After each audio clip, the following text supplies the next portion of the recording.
Jel me vidite, deco? Ne, samo vas čujemo. Aha. Neće kamera da nešto. A evo sam. Ok, isključit ću se kada krenemo sa kad čas krene. But before that, stižu mi neke poruke. Šta sad bi. Kada se kompjuter uključi, on dok se malo ne razradi, onda brlja. A mi se sada sve otvaraju neki prozori razni, nebitno. Ajde se čekat ćemo još par minuta, treba u vezi sa dve stvari nešto se dogovorimo i onda radimo ono što treba da radimo.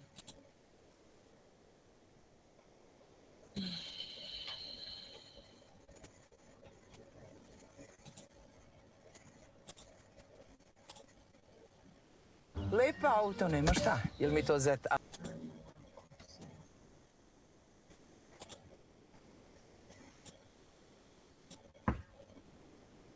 Dobro.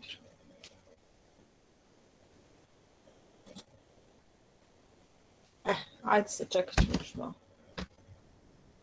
Koliko vas je bilo jutros na vežbama? Ako možete napišite mi u chatu bilo ko. Znači, otprilike koliko vas je bilo? Pa možda malo više, profesorka, nego trenutno. Možda na 10 ljudi više. Aha, znači do 70. Da, tako nešto, bar mislim da je bilo tako. Dobro. Ajde se čekamo još malo, je važno ovo što treba da se dogovori.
Dobro. Ajde ovako, znači krećemo. Pod broj 1 da se dogovorimo u vezi sa datumom, odnosno za datum midterm test. Dakle, trebalo bi da radimo midterm test u 7. ili eventualno 8. nedelji kursa, znači to bi bilo negde otprilike da radimo test, radit ćete ga u četvrtak, najverovatnije, i tada nećete imati časove. Znači, te nedelje kad radite midterm test, nemate časove, nemate predavanja, nemate vežbe. Znači, ni u sredu, ni u četvrtak. A jedan od tih termina, najverovatnije Thursday, će biti termin, bit će uzet za čas, za midterm. Ja bih vam zakazala midterm test za 2. ili za 9. decembar i gotovo. Posle toga, znači sad kad budemo dogovorili, gotovo. Da li imate zakazanu književnost, eventualno midterm test za tu nedelju? Nemate? Ne, mislim da nam je ranije književnost. 9. onda decembar. 26. novembra je književnost. Ako dobro, onda bi... A onda ajde da ne bude 2. neka bude 9. Da vam ne bude previše. Znači 9. decembra, to je Thursday. Četvrtak imat ćete midterm test koji će se sastojati od 2 use, to ćete se dogovoriti sa Dejanom i Ljiljana Mihajlović, i gramatički test zajedno sa nekim oblikom diktata, odnosno ispitivanja spellinga. Ali bit će četvrtak 9.12. i ja ću nakon časa poslati na mail svima, prosto da imamo crno na belo, odnosno u virtualnom obliku, da smo zakazali midterm i to je to. Za tačnu satnicu vidjet ćemo, znači, ali 9. i 12. računajte online. Biće napravljen tako da teško će biti moguće da se, ne daj Bože. Mislim, ja prosto i ne volim ni da pričam o tome, prosto meni ispod svakog dostojanstva i časti uopšte da mislim o tome da bi neko lažirao ili varao. Mislim, to mi je toliko, kako da kažem, da ne upotrebljam neku ružnu reč, ali uopšte, mislim, molim vas to, zaboravite. Kažete, Mateja?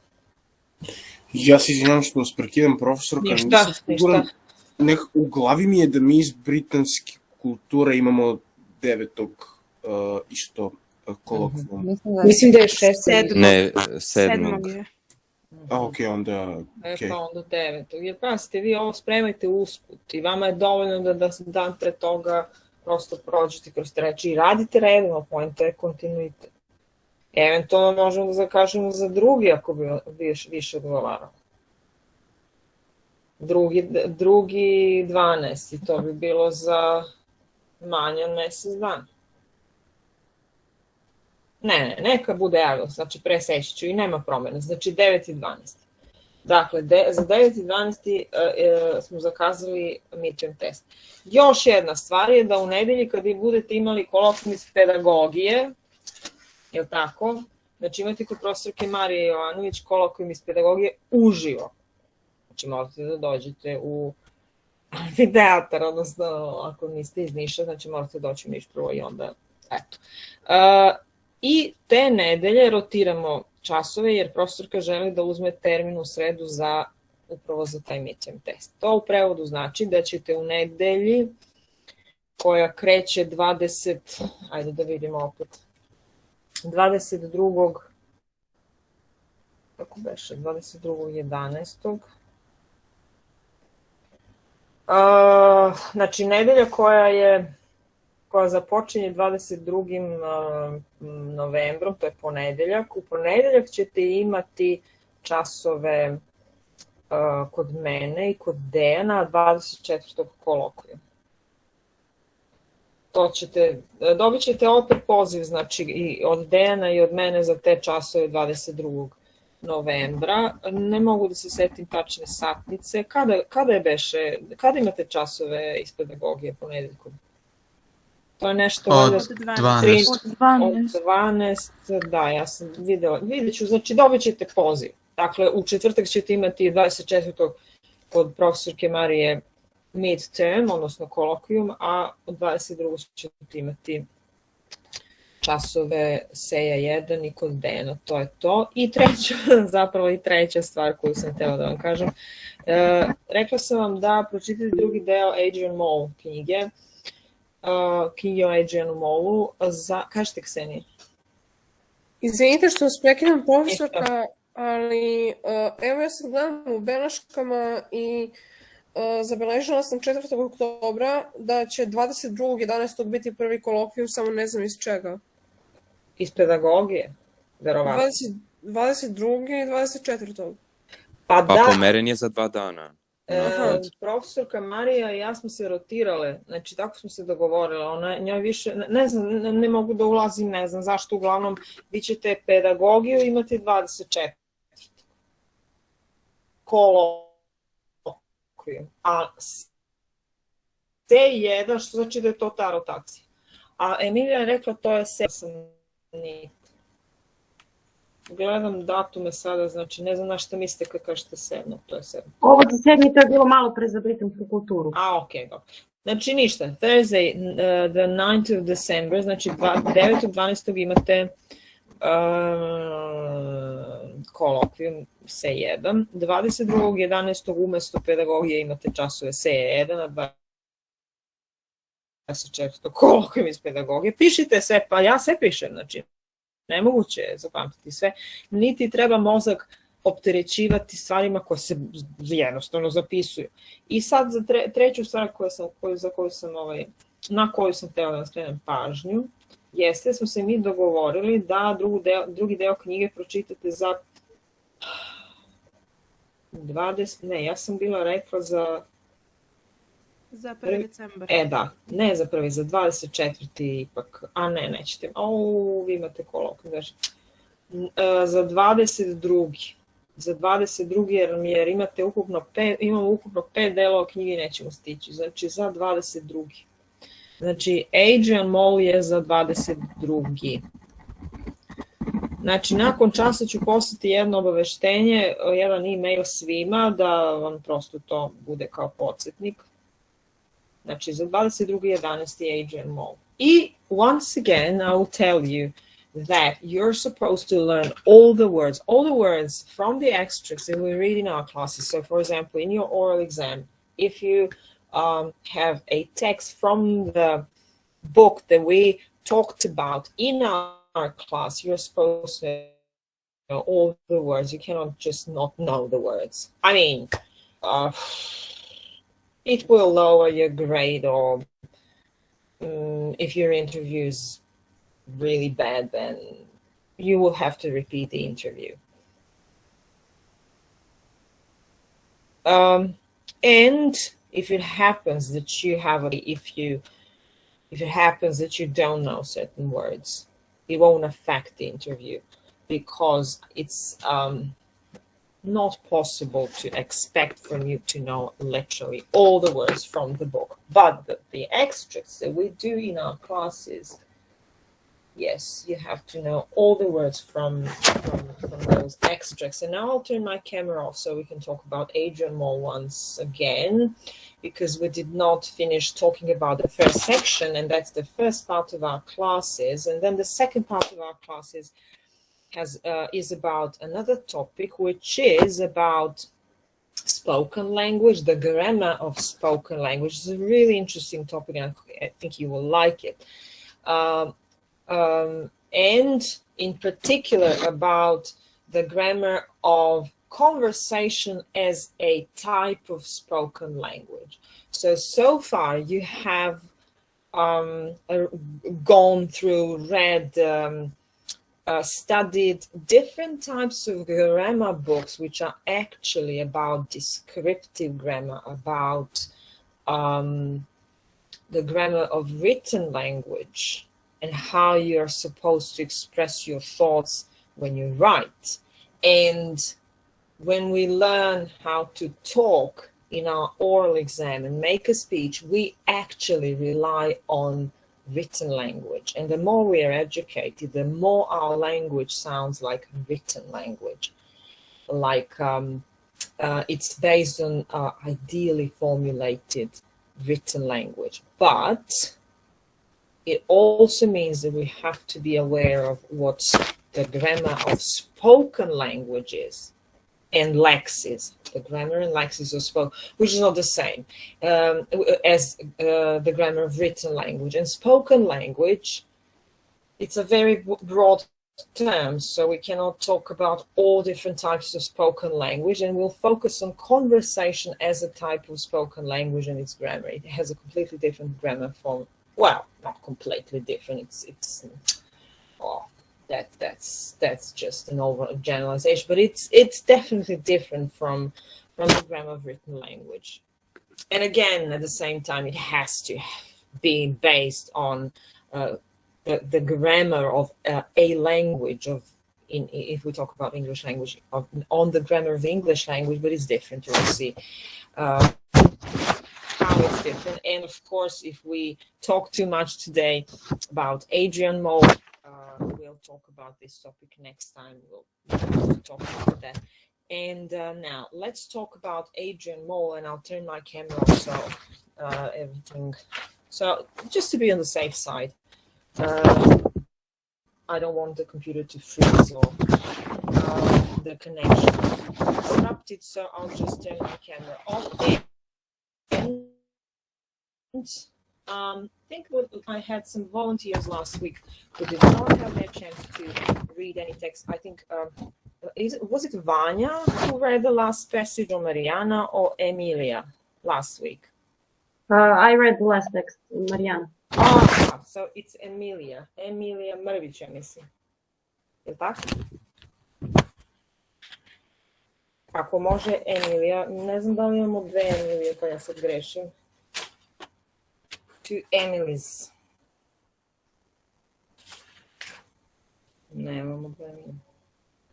A imamo Đokić, da nije možda Đokić se javila. Znači, koja mi se Emilija javila prošloga časa? Đokić ili Mrvić? Ili neka treća? A, dobro, izvinjam se. Ok, volunteer. Ajmo, ko bi se javio? Imamo ovako, sad ću naći šta smo poslije čitali. Da vidimo. I šta je sledeće? Monday, March the 2nd. In my book, it's page 44. Monday, March the 2nd.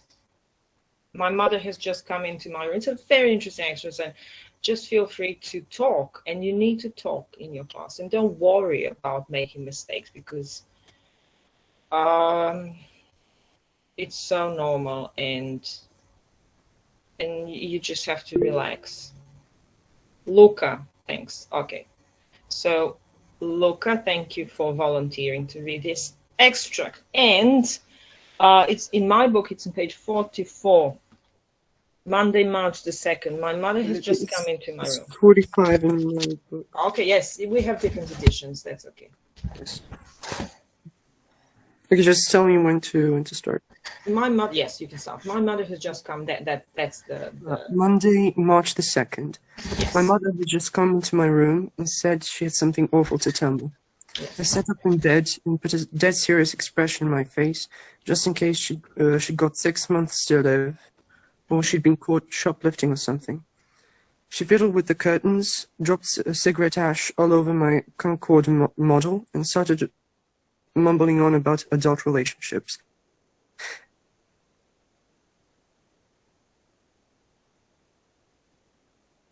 And life being fond, and would hate to hurt me.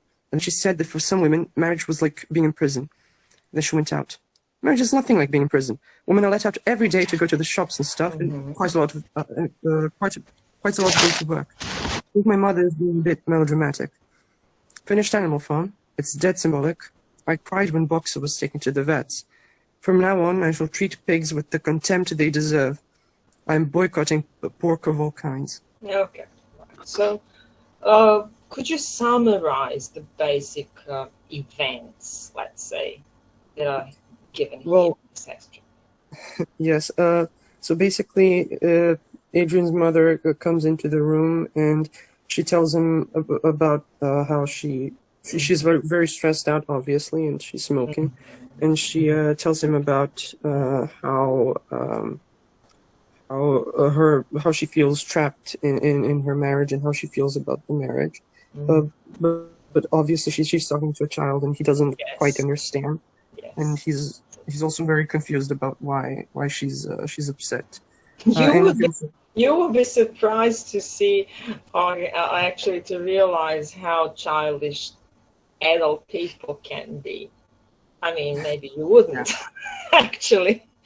But yes, it's so sad. It's sad, right? Yeah. Okay. And he also finishes Animal Farm. and he basically talks about it, but obviously I think he misunderstands the point a bit, because Yes. it's definitely out of his range. But Yes. Okay, he's just a kid, and yes. How does he see? How does he react? How does he respond to his mother's confession? Let's say she said that she had felt. he thinks she's being a bit melodramatic, because he doesn't understand.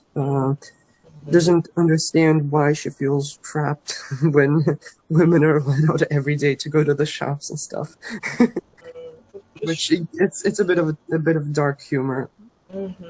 Yeah, well, yeah, we are all trapped. We all have responsibilities. We cannot just do whatever we like or want, because we can hurt people. Doesn't understand those responsibilities because he's a kid. And what does she mean by this? She would hate to hurt me. So her words, this is indirect speech, and her direct speech was, I will hate to hurt you, or I would hate to hurt you. When she said that, what did she mean? What do you think? What did she mean by that? I think she means she would hate to. She would hate to hurt him emotionally, and to, I guess, by doing what? But by doing what? Well, by, I guess, revealing the affair that she's had with Mr. Lucas. Yes, that's it. Which actually he already knows, by the way. Anyway, let's focus on the words and the vocabulary here, and you're supposed to give either synonyms or explain the meaning of the words. So, for example, what is the meaning of the verb to fiddle? To kind of touch with one's fingers and fidget with something.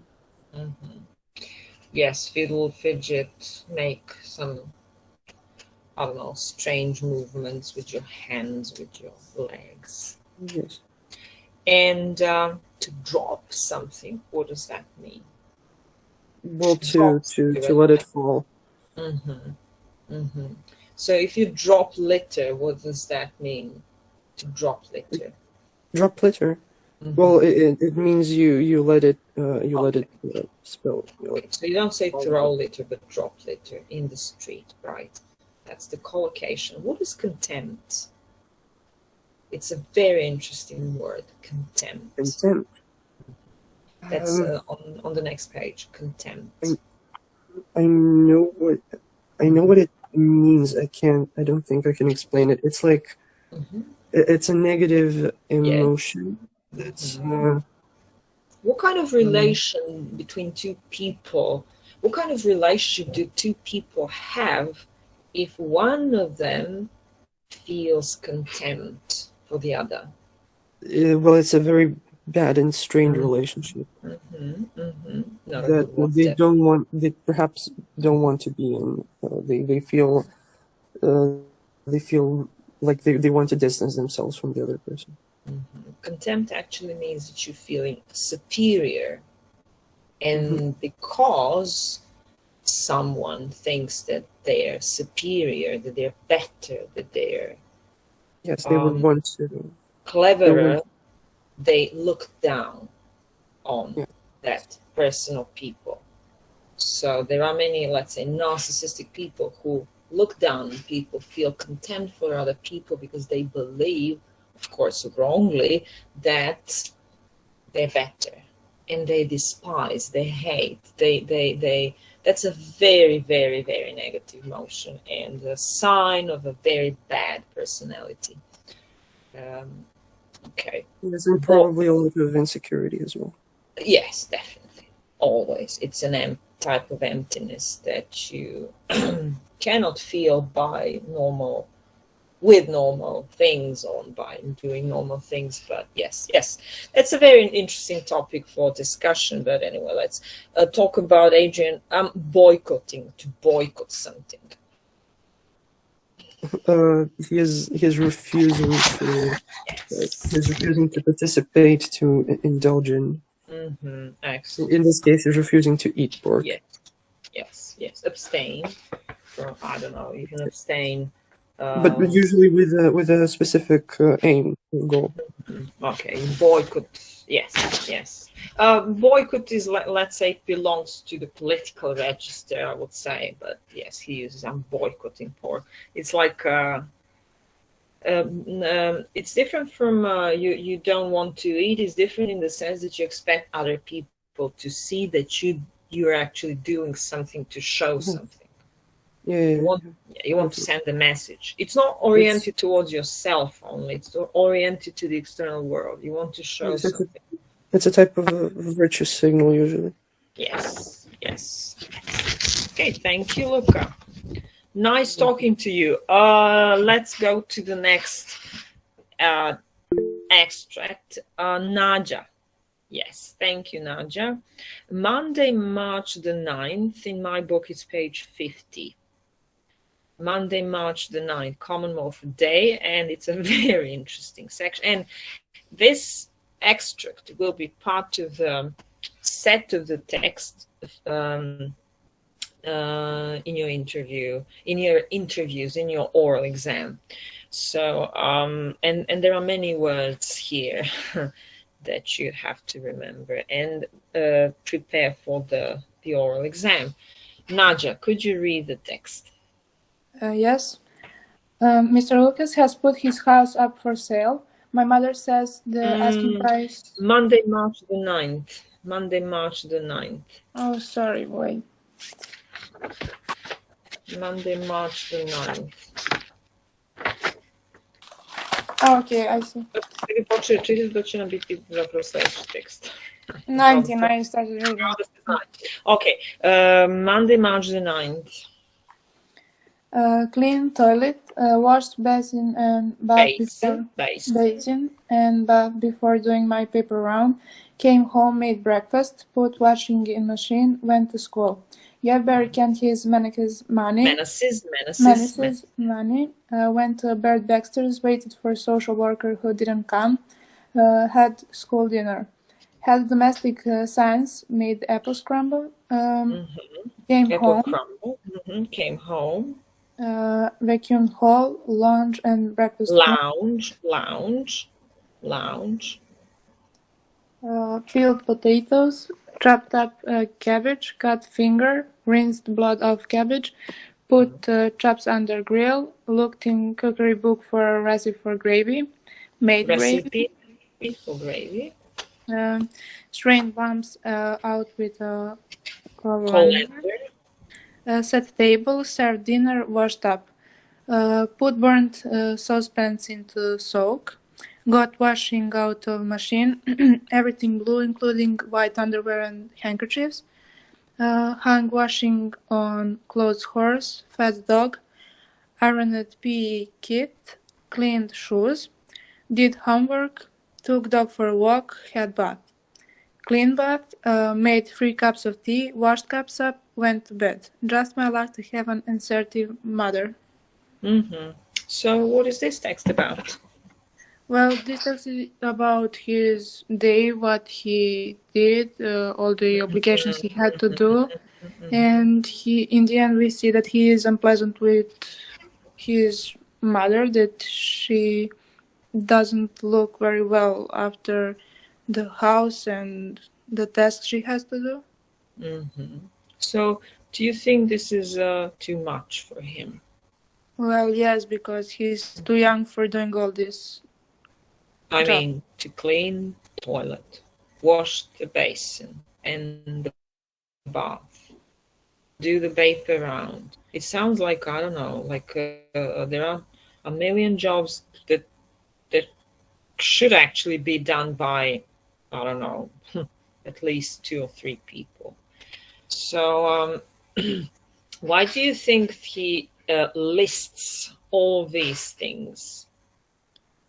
Well, maybe because we could see how what all is that he has to do because his parents aren't behaving in a way they should.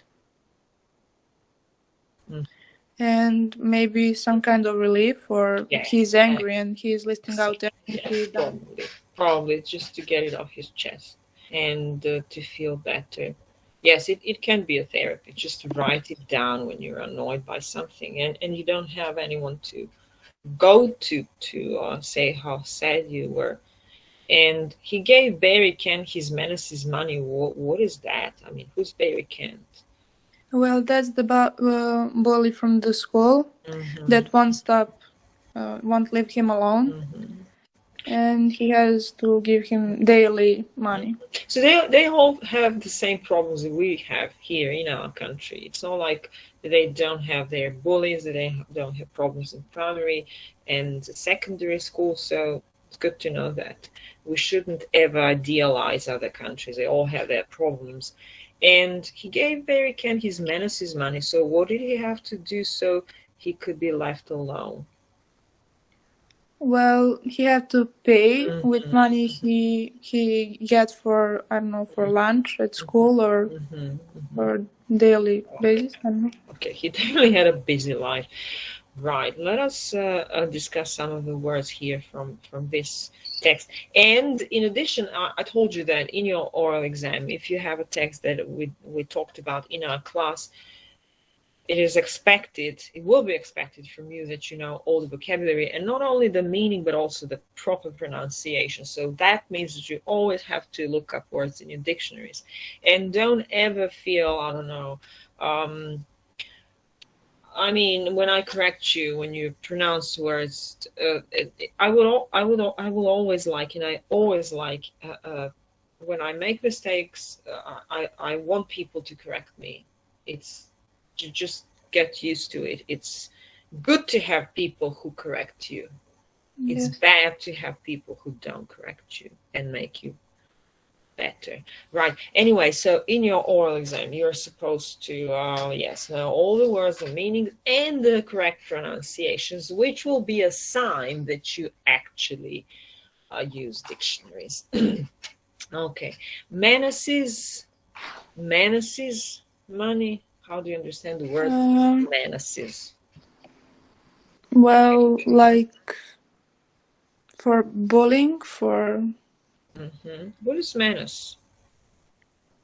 Možete slobodno, znači sada dok smo na času, pošto sad imamo i tehnologije i svašta, možete ako niste stigli baš sve pogledajte za čas, you can take a look now at any online dictionary. So if someone is a menace, well, what kind I of think person is that? Well, that's a bad person that wants to, I don't know, cause some kind of harm or to do something bad to us. Yes, right.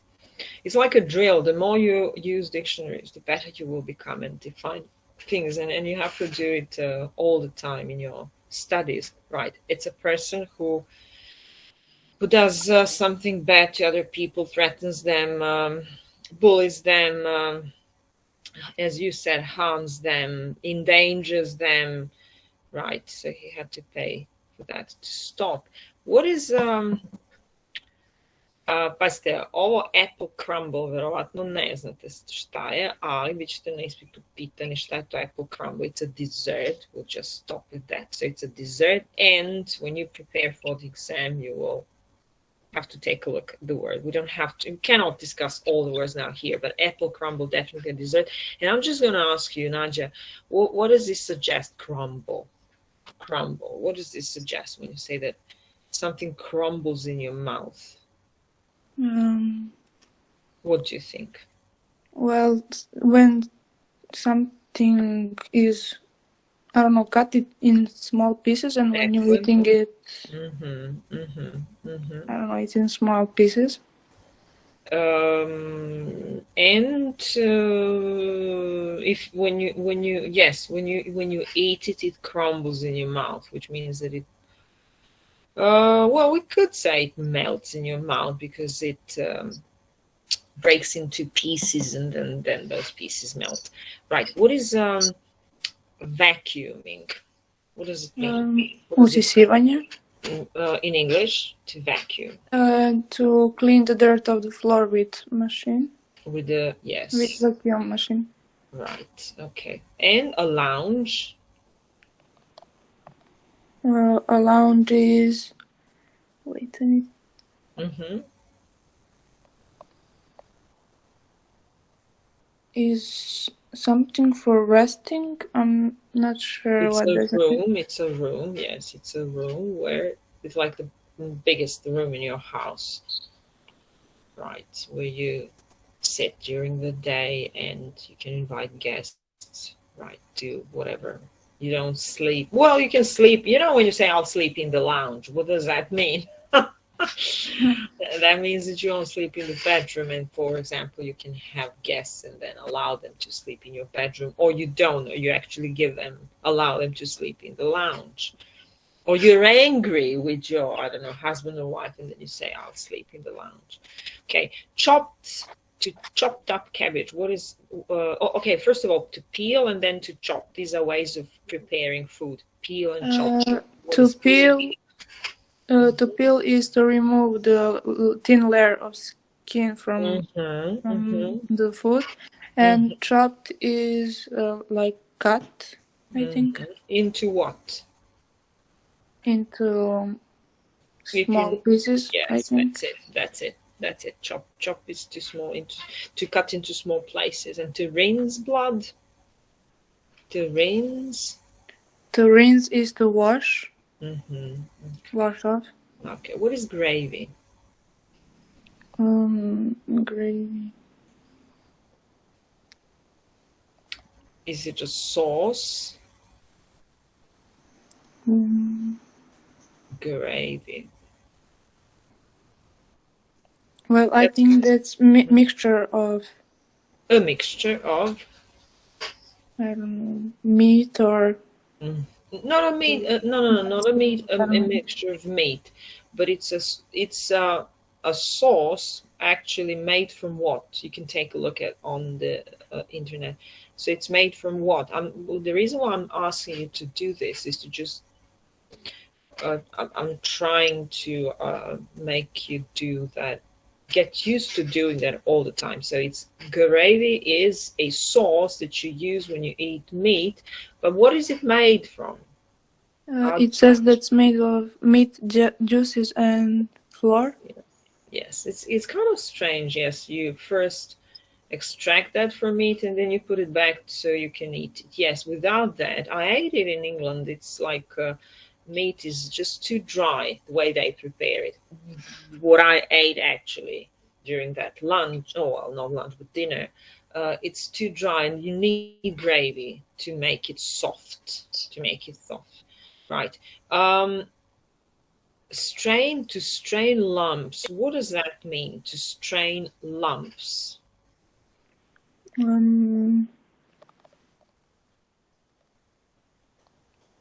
I don't know. I'm not sure. Okay. What does the dictionary tell you? To strain lumps.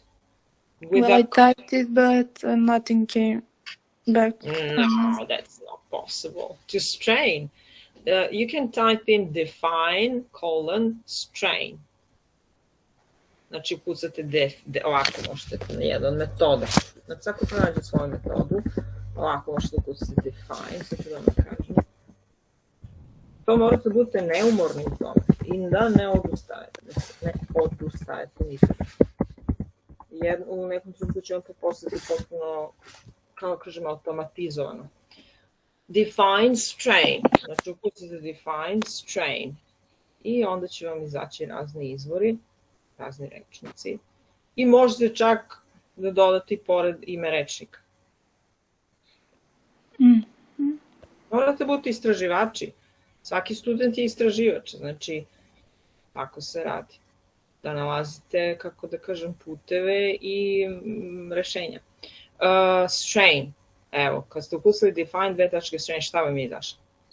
It says an act of straining or the condition of being strained, such as bodily injury from excessive tension. Okay, that's one meaning. Words can have different meanings, completely different meanings. What is another meaning of the verb to strain?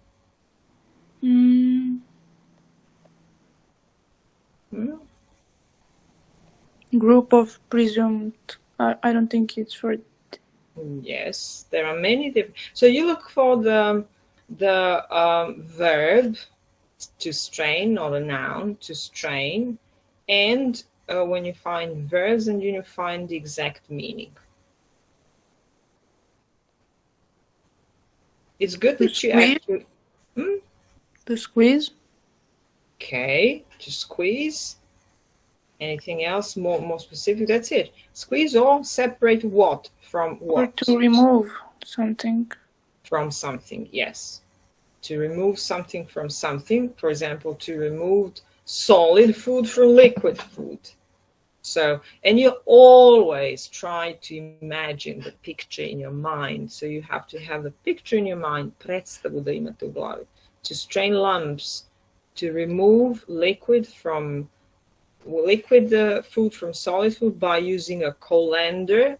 He strained lumps. What are lumps then? Solid or liquid matter? It's solid. Yes. So you strain lumps out with a colander. It means you separate solid matter from liquid matter with a colander. And what is a colander? What kind of a container? Kakva posuda? With holes in it. Excellent. With holes in it, or with holes on its bottom. That's it. Strain lumps out with a colander. Excellent. Right. To wash up.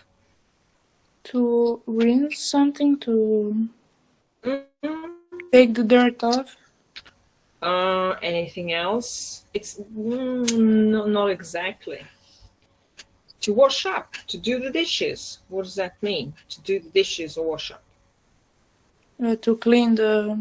Wash the dirty dishes. Wash the dirty dishes, yes. Okay, cutlery and crockery, right.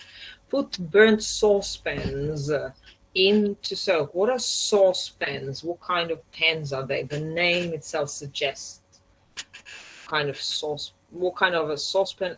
What kind of a pan a saucepan is? For sauce.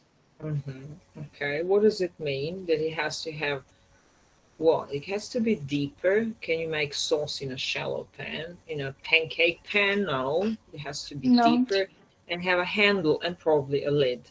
Right. That's it. What does this expression just my luck mean? It's like a lack. Yes. He keeps repeating it, just my luck, yes. Which actually means the opposite. To have an assertive manner. What is the meaning of the adjective assertive? Well, someone who you can rely on, maybe to, I don't know, to help you. That will be reliable. Yes, reliable. What is assertive? It could be similar, but it's not the same actually. So if someone is assertive, that means that that person is maybe caring. It's actually not that relational. It doesn't suggest any kind of interaction. It's about you yourself. It means that you're self-confident if you're assertive. Assertive, you're not arrogant, but you're assertive in the sense that you're self-assured. You know what you want. You're not shy. You're not like timid, or a person is not timid or shy, but assertive, self-assured. Not full of himself or herself, but self-assured. Okay, thank you, Nađa. Idemo sad na sledeći tekst, da mi je ono što ste u stvari učitali. Sad može Vasilija, posle će Mateja. Ok, samo da vidim ko je još. Imamo još 4. Samo da vidimo. Ajmo, pa idemo redom. Nisam sigurna koliko imamo teksta do kraja, ali nema veze. Vasilija, sad ću da vidim. Nemamo puno, samo da imamo. Da, imamo sada ovo Thursday, March the 19th. Mr. Lucas has put his house on the safe. Samo da izbrojim. 1, 2, još ukupno 3. Dobro, toliko. Ok, Vasilija. Mr. Lucas has put his house up for sale. That's your part. Može samo strana ako nije problem. Kod mene je 58, kod vas je vjerojatno 60. Thursday, March the 19th. Da, našao sam. Yes, ok, great. Mr. Lucas has put his house up for sale. My mother says the asking price is £30,000. What will he do with all that money? My mother says he will buy another bigger house. How stupid can you get? If I had £30,000, I would wander the world having experiences. I wouldn't take any real money with me because I have read that most foreigners are thieves. Foreigners are thieves, yes. Foreigners are thieves. Instead, I would have £3,000 worth of traveler's checks sewn into my trousers. Sewn into my trousers. Before I set off, I would A. Send Pandora 3 dozen red roses. B. Pay a mercenary £50 to Duffberry Kent up. C. Buy the best racing bike in the world and ride it past Nigel's house. D. Order a massive crate of expensive dog food so that the dog is properly fed while I'm away. E. Buy a housekeeper for Bad Baxter. F. Offer my mother and father £1,000 each to stay together. When I came back from the world, I would be tall, brown, and full of ironical experiences, and Pandora would cry into her pillow at night because of the chance she missed to be Mrs. Pandora Mole. I would qualify to be a vet in record time, then I would buy a farmhouse. I would convert one room into a study so that I could have somewhere quiet to be intellectual in. I wouldn't waste £30,000 on buying a semi-detached house. So, what is this extracted? This agent about his wishes and his, let me say, psychological process of perceiving the value of money. Yes. What was the trigger for that? What was the trigger? What triggered him to think about how he would spend money? Well, Mr. Lucas did. He is putting up his house for sale, and then Adrian's mom told him about the price. So then we have this list of things he would do rather than buy a house. Okay, fine, that's it. What is his list? What kind of conclusions could you make about Adrian's personality based on his wishes? Well, we see that he is very intelligent for his age, but also we see that childish part of him. You know, he's still a child and his brain is working as a child's brain, even though he wants to be regarded as an intellectual, as probably an adult, but we see that he's just a child. And we see kindness and children. We all know that they're really kind. I mean, they can be very they can be unkind, but here we see kindness. He would buy 3 dozen red roses, and he would buy dog food, and he wouldn't forget Bert Baxter. He's on his mind. He's not like, it's not like that he does not exist in his mind. You know, our minds are like houses full of people, different people, and they all have their place in our minds. And it quite says a lot about him because he's not only thinking about himself, as you said, he's thinking about that random old man he had met, and it speaks volumes.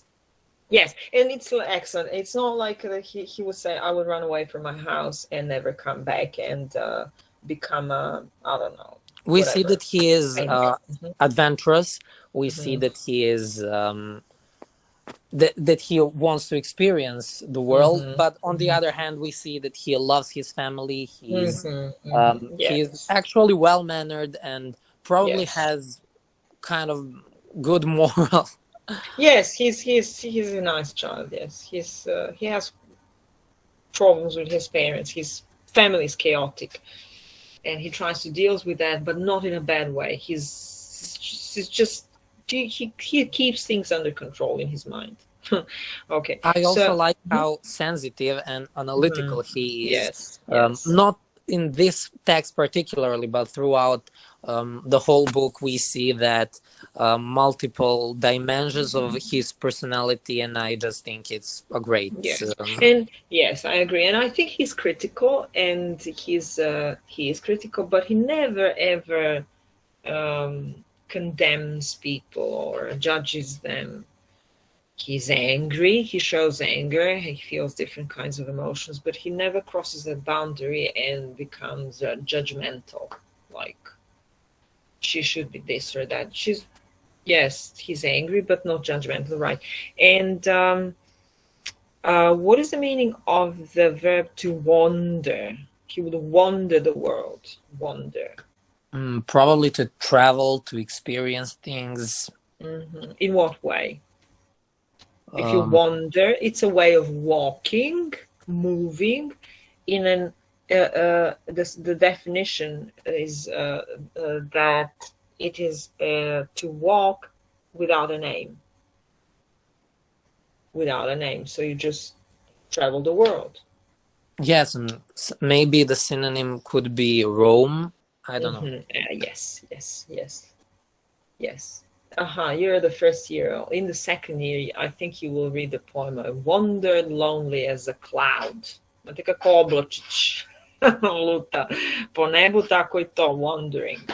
There is a noun wanderings u množini, znači wanderings, which means lutanja, kao like walking in an aimless way. Wanderings, travelings, right. The verb sown, this is the past participle, and what is the basic form and the past simple form? I'm not sure, but I think it's SEW. Yes. And when it comes to the meaning, in Serbian, I think it would be shiti, maybe. Yes. And how would you explain that in English? You can take a look at the meaning on the internet. It's interesting to know how these verbs are defined and described. To sew. What do you do actually? It means to join, fasten, or repair something by making stitches with a needle. And when you read that definition, you actually realize that it wasn't that difficult to define that. You just imagine a picture and then transform the picture into words, or translate the picture into words. What is a mercenary? What kind of a person is a mercenary? I think that is someone like a nurse, maybe. I think we have. It reminds me of the term in Serbian kućna nega, not exactly mercenary. A mercenary, that's a nursery. You probably thought. I really don't know this word. This is a professional soldier, a professional who does things called plaćenik, a mercenary. He would pay a mercenary to duff carry barricade up. What is that? To duff up. It's an informal word. This is an informal word to duff someone up. Maybe to beat someone, to hit someone. Yes, right. And skip the word dozen, which is really important. So what does dozen mean? 12. Excellent. And what is a crate of dog food? A crate. It's a container again. And what kind of a container is it? Maybe like amount of something. I'm not sure. It's a container. Mi bi rekli gajba. Sad sam se setila, now it reminds me of something. I read, I would say superficially, all the recipes, all the homework assignments that I so far have received. And in one of them, someone probably accidentally misspelled the word salt. And instead of writing salt, S-A-L-T, the person wrote S-A-L-T, S-L, slat je napisala. Ne salt, nego slat. S-L-A-T. Znači ne S-A-L-T, but slat. Slat, znači kao slat. Znači ne so, nego slat.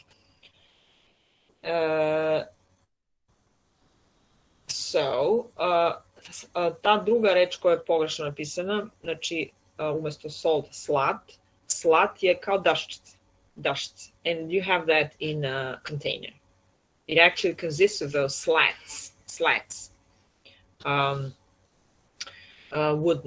Wooden pieces, slats that it consists. So a crate is a container made of slats, and probably the bottom is not made of slats.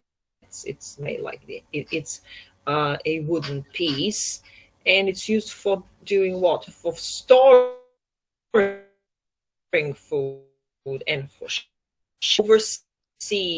overseas ships, cruises can carry those large crates with lots of goods of different kinds. And you know that many countries in continents, and that's done by boat, by water, because by water to znači by boat or by ship, in crates, large crates, and that's a crate. So basically that's a crate. It can be large, it can be small. Anyway, that will be it actually from this extract. What is a semi-detached house? Yes, I knew I had to ask one more word. Semi-detached house. What is a semi-detached house? Something that has already been used, maybe even damaged. Could you compare this word, this expression, this phrase, semi-detached to a detached house? If you say that a house is semi-detached and then you say another house is detached, what is the difference? Semi-detached means that it's separated on one side only from other houses. Jedan zajednički, jedan slobodan zid. And a detached house is completely isolated unit. It doesn't share its walls with other houses. When you say I did not know that. Yes, okay, so you will do that in your use classes, but you will do it actually in contemporary English 2, not 1, but here it's mentioned, so you have to know the difference between a detached and a semi-detached. So a detached house is a house that is completely isolated from other houses. It has its own walls and probably its own garden, and a semi-detached shares a wall with another house. And you have a row of houses, for example, which share both walls, with other houses, right? Thank you. And the next volunteer on my list, which I cannot find now, Matea. Last night I saw my mother. It's Tuesday, March the 24th. Mm-hmm. Can you hear me? 62, yes, excellent. Right. Can you hear me? 62 strana. Can you hear me? Yes. Okay, thank you. 62 strana je kod mene, kod vas je vjerojatno 64. Tuesday, March the 24th.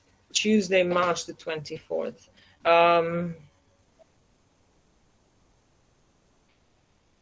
Late last night. I found it already. Late last night. Tuesday. Okay, thanks. So late last night, I saw my mother and Mr. Lucas going out in Mr. Lucas's car. They went somewhere special because my mother was wearing a boiler suit with sequins. Sequins. She did Sequins. She did look a bit wanton. Mr. Lucas was wearing his best suit and he had a lot of gold jewelry on. For an old person, he certainly knows how to dress. If my father took more care of his appearance, none of this would have happened. It stands to reason that any woman would prefer a man to wear a suit and a lot of gold jewelry to one like my father who hardly ever shaves and wears old clothes and no jewelry. I'm going to stay awake and find out what time my mother comes home. Midnight, my mother's still not home. 2 a.m., no sign of my mother. Okay. So basically, last night, Adrian's mom and Mr. Lucas went out on a date, I'd say, date night. Yes. They were quite well dressed, so I'd say it was some formal, they had to be, it was a formal dress code they had to be in. Not actually a formal dress code. I would say that it's more like flashy and... okay, even flashy, yeah. Well, I mean, he's wearing a suit. Formal is different. Yes, and how does Adrian see that? Well, he was... I'd say as a child, his reaction was normal. I mean, he stayed up late to see when his mother would come home, but then at 2 a.m. he probably fell asleep.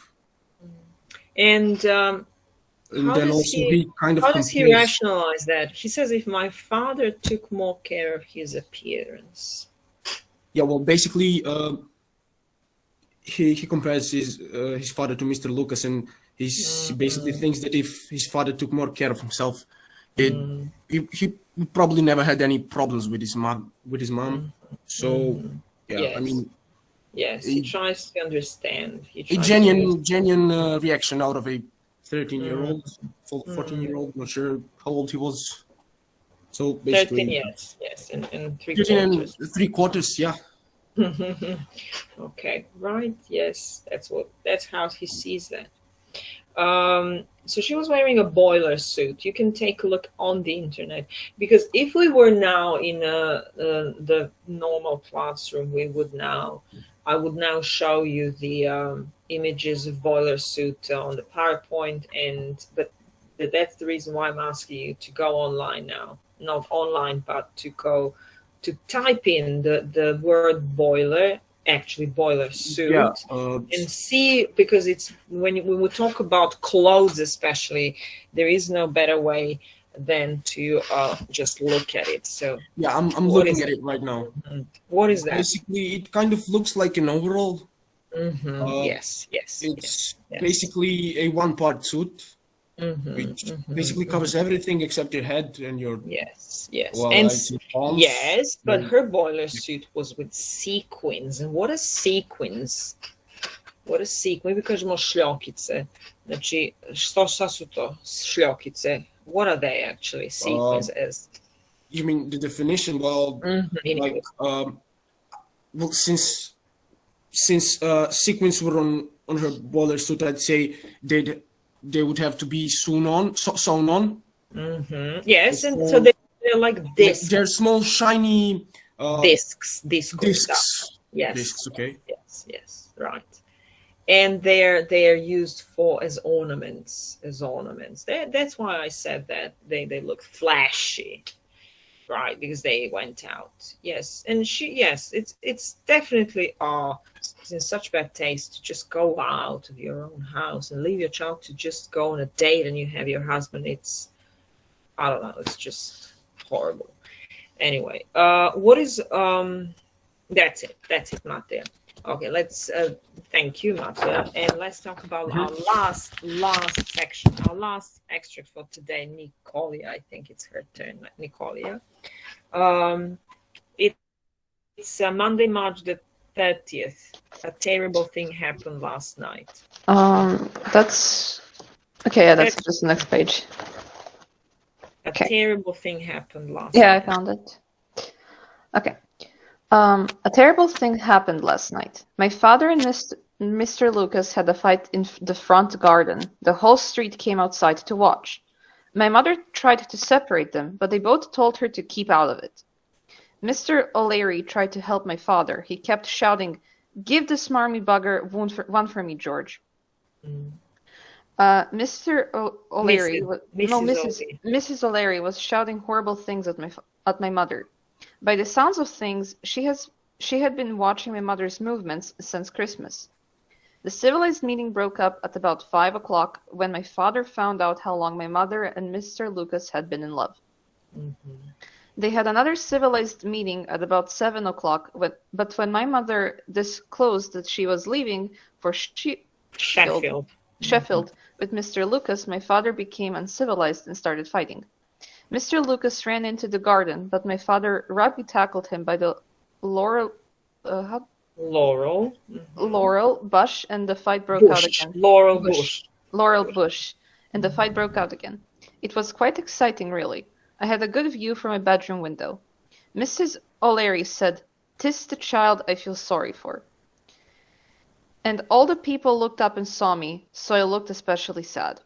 I expect the experience will give me a trauma at some stage in the future.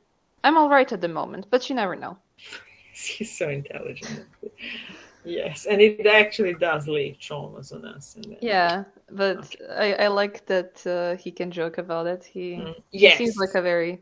Yes, that's a good way to overcome any difficulty in your life, because we walk through life with so many, I don't know, problems and troubles, and we always have to have ways to deal with those things in a normal way and without becoming causes of problems ourselves.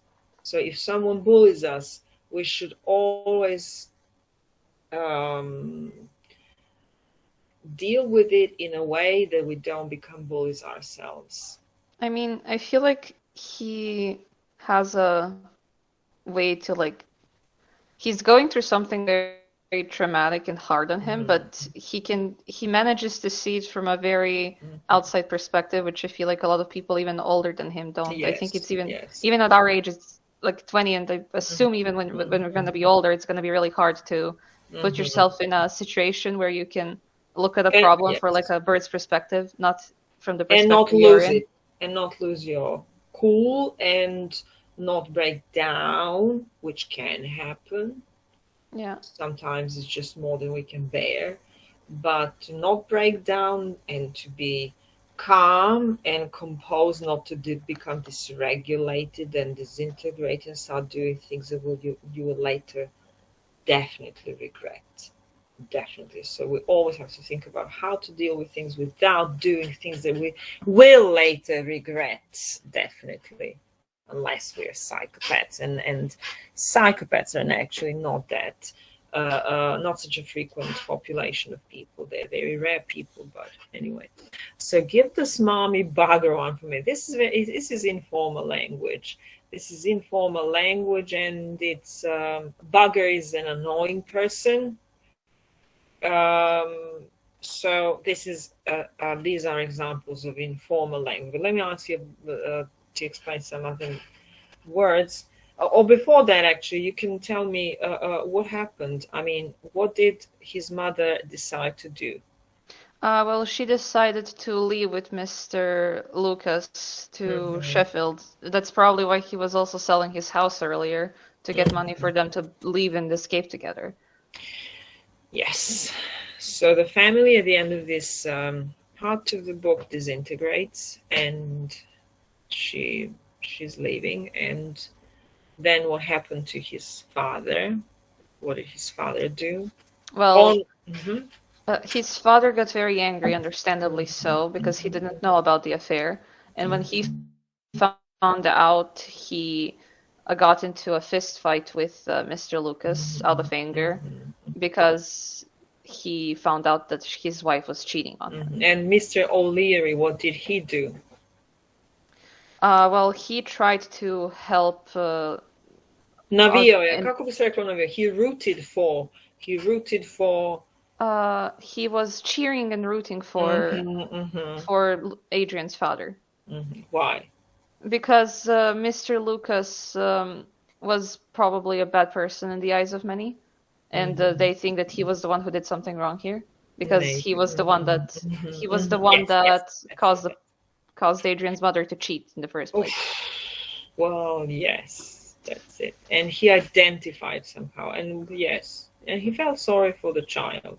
Yeah, everyone. I mean, in the end, even Adrian acknowledges himself that people felt bad for him, understandably so. I feel like whenever there's a child in a divorcing situation, our first instincts are to feel bad for that child. Yes, and of course that's what marriage is all about. When people complain that,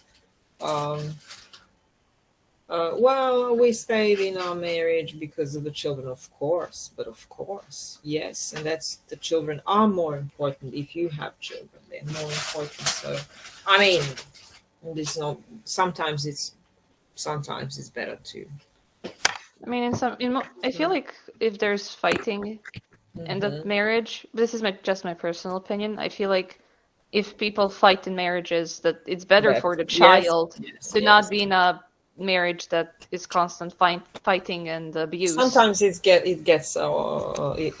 just yes, it's a very serious topic, so we won't go into that. It's a very serious topic, but it's something that can be talked about for hours. Children should be in the first place. I mean, should be the most important, because they're the next generation, and they are really, really important. And right now, that was about this section of the book, and the next section is the next season, spring, and you're supposed to read spring for the 22nd, and we just changed the date. We just changed the date, and I will also send an email with all these things that we agreed on when we finish our class. And we have 15 more minutes. We can start talking about another topic, the second topic that I wanted to talk about, and which is about the grammar of spoken language, which is, we will see, quite interesting. And now I'll share a document with you, and I will post that document in the Google Classroom, but not today, next week. I will do it next week when we finish talking about it. And now I'll share it with you. I will show you which book these names are taken from, so if you have the book, you can read about this topic more on your own if you have free time, and if you're interested in this topic, which is really, I think, interesting. Let me now share the document first. I'm waiting for the document to open so I can zoom it and share it with you. Yes, we have 15 more minutes. 15 more minutes.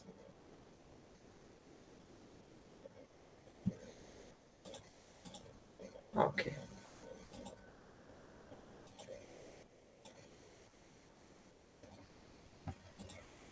Okay, so this is the grammar from which the topic, or actually from which I actually have extracted several pages, so I can show you, so we can discuss some of the basic aspects of the grammar of conversation as a type of spoken language. So this is Longman's Student Grammar of Spoken and Written English by 3 authors, Byberg, Conrad, and Leach, from 2002. There is another very interesting similar book about the same topic that was published last year, or maybe this year, I don't know, also about the spoken language. But anyway, so yeah, there are grammars. You can find grammars that deal with the grammar of spoken English. So as you can see, the topic here, the more specific topic, is a functional overview of conversational grammar. So spoken grammar, but the specific type of spoken grammar, which is conversational grammar. So when you converse with someone, when you talk with someone, you have person A and person B, or person A, person B, and person C. The grammar of your conversation will be different, of course, from the grammar of I don't know, story retelling and essays, and the grammar that you have to use when you write your essays in the literature classes. And this is different. So in these sections, you can see in the introduction to this text, we identify situational and social characteristics of conversation. What does that mean? That means when we talk about the grammar of spoken language or grammar of conversation, we have to take into account that conversation is a social and situational event. You have to take into account the context which is the social and situational characteristics of conversation. So the first thing we always have to bear in our mind that a conversation, yes, takes place in shared context, because you you talk with someone in real time, and whatever you say has real-time consequences and effects. And you cannot talk with anyone unless you have some kind of shared context or shared background knowledge, shared social, cultural, institutional knowledge. It's not possible to talk with someone unless you have a common topic, unless you have a common background, and unless you know each other, or you start introduce yourself to someone, and then you can start a topic. But there has to be some kind of context, not only the context in your own mind, your mental context, but the shared context. So when you write, for example, you just rely on your own mental context.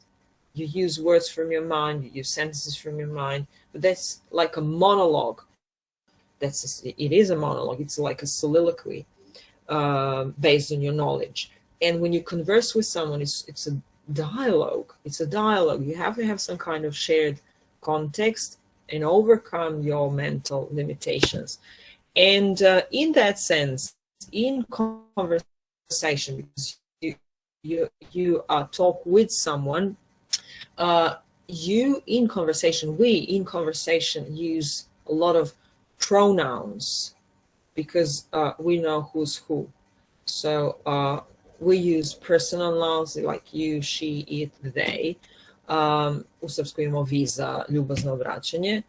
And we, in that sense, avoid using too many lexical words, too many words that have conceptual meaning we talked about, or too many open system items. So take a look at this conversation marked by the numbers 1 and 2. I mean, I would rather do it. I don't see any others. So it and others, when we look at these two sentences, it's completely unclear to us what these two pronouns mean, it and others. But in conversation, in real life or real-time conversation, the two people who converse, they actually know. They know who it is and who know who others are, or what others are, because they have the shared context. In the written language, you wouldn't be free to use so many pronouns because the reader would not understand your writing. So, but in conversation, yes, you use lots of pronouns. Or you can use a lot of ellipses. Elipsis, šta je elipsa? Skraćivanje. Pogledajte ovo sad što ću markirati. Samo da vam se to vidi lepo. Dobro. Jel vidite lepo? Jel su dovoljno velika slova? Vidiš. Da. Okay. Dobro, thanks. So, in addition to using pronouns, some utterances use ellipses also, znači skraćivanje, which is possible because you can interpret that within a certain context, and you wouldn't be able to interpret those examples of ellipses, or those those examples of ellipses without the context. So I know you don't, šta, but in conversation, yes, you would understand. I know you don't see any others. So these are the two characteristics: the use of pronouns, that's the grammar of conversation, use of pronouns, and use of ellipses. Another characteristic of conversation, or the grammar of conversation, is the use of the so-called deictic or deictic words. To su reči, sorry about now making this digression, but I just forgot to mention that you're not supposed to learn this for your interview and for your midterm or final test. This is just I'm just doing this, and we're doing this because it's necessary to raise our awareness of the differences between spoken and written language, and you will recognize recognize your spoken language now more clearly, and how actually is characterized by these things we're now talking about when we converse about something. So the use of deictic words, these are the words that do not have any meaning unless they're tied to the context. And these are the words such as this, that, these, those, there, then, now. So for example, when you say go there, what is there? Or come here, what is here? It depends on the context. Spoken language or conversational language is full of deictic words. This damn chili, here's my mom, those chips in there, whose bowl is that? So lots of deictic words. And then the so-called inserts are common in conversations, such as yeah, okay, sorry. So we use lots of these. You know this. Yeah, okay, sorry. We insert these words into conversation. Thanks also. Exclamations or interjections are common in spoken language rather than written language, but it also, of course, depends on the type of the written language. For example, there is a classification of the written language into academic, news, and fiction. Academic written language, news, discourse, and fiction. In fiction, you can find exclamations and interjections, but not in academic discourse and in news discourse. But in spoken language, in conversation, you have lots of interjections. And that's probably the reason why we don't, well, yes, that's the reason why we, for example, in our grammar classes or for your entrance exam, you did not have to prepare the use of interjections, for example. How do we use interjections? Because we don't use them in written tests, and we use them in spoken language. And you will see, if you use dictionaries, should use dictionaries as frequently as possible, you will notice that dictionaries such as Cambridge Dictionary and Oxford Dictionary, I think, and all of them should actually, I think they all give the information whether a word is used in spoken or written register. So exclamations and interjections, for example, are used in spoken language rather than written, with exception of fiction. Kad kažem fiction, mislimo na književnost, na pisanu reč, na lepu književnost. In fiction, you do use interjections because you, I don't know, write about people's reactions, emotions, attitudes, so that's normal, but not in academic and news discourse. You don't write, you don't analyze, the events in Afghanistan, for example, by beginning with ouch. Well, you can, but that's not common, right? So some of the elements of the grammar of conversation are, let us repeat, the use of pronouns, lots of pronouns, because we know who's who in conversation, the use of ellipses, because we can derive or recover the words from the context. Again, context is the key word and the key thing to remember. Then we use deictic words, and then we use lots of exclamations and words that express our feelings, such as, I don't know, okay, yeah, sorry. The second thing, conversation avoids elaboration or specification of meaning. What does that mean? Always, if you want to understand the grammar of spoken language, you can always compare it with the grammar of written language. So in written language, you always have to be careful about the specification, about using words that are as specific as possible. But in conversation, that's avoided. That is avoided. You use more general words. And let me go further.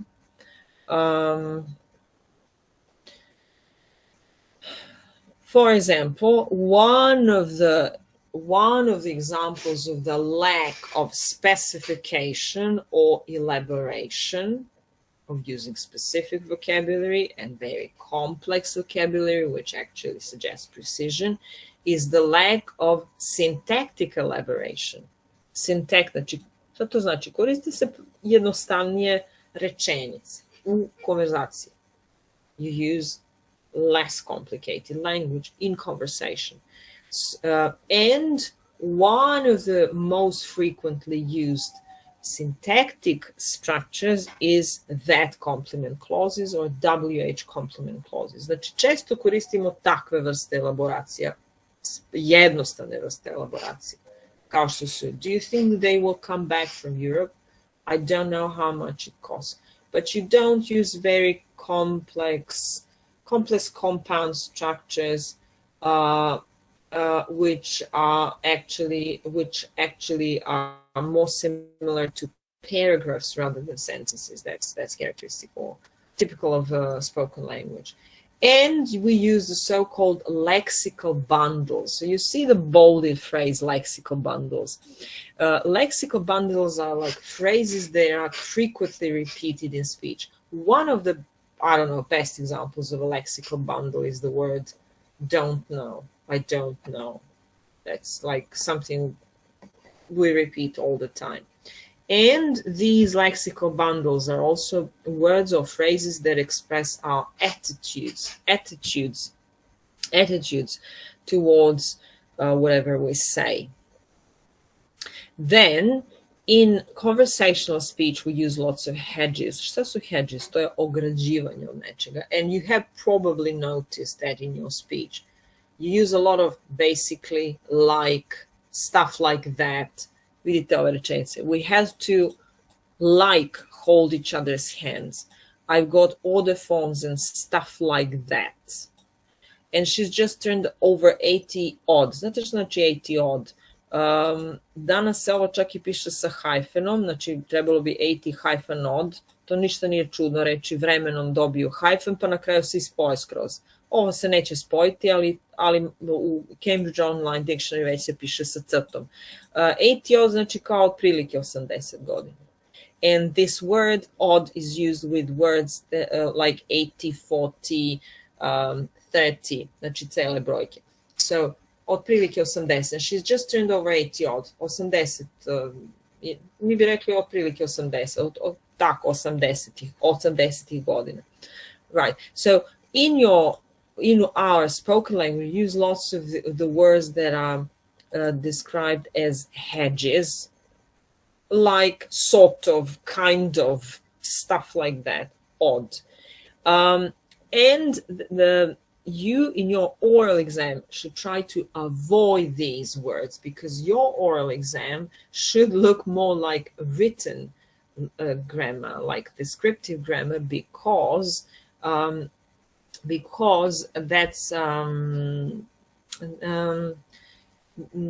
your spoken language should not just your oral interview should not be characterized by the elements of the grammar of spoken language, but by descriptive grammar, because education is actually becoming more familiar with the written language and making your speech and your oral presentations sound more like written grammar, not like spoken grammar.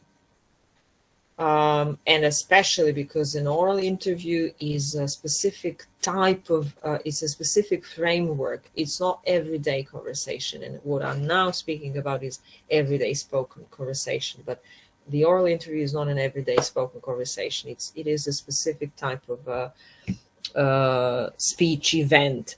And now I'll stop because it's already 11:45. And next week we'll continue with the examples of the grammar of spoken language, which you should not learn by heart, and you won't be asked about this in any parts of your exam. The reason why I'm talking about this is to make you aware of how your oral interview should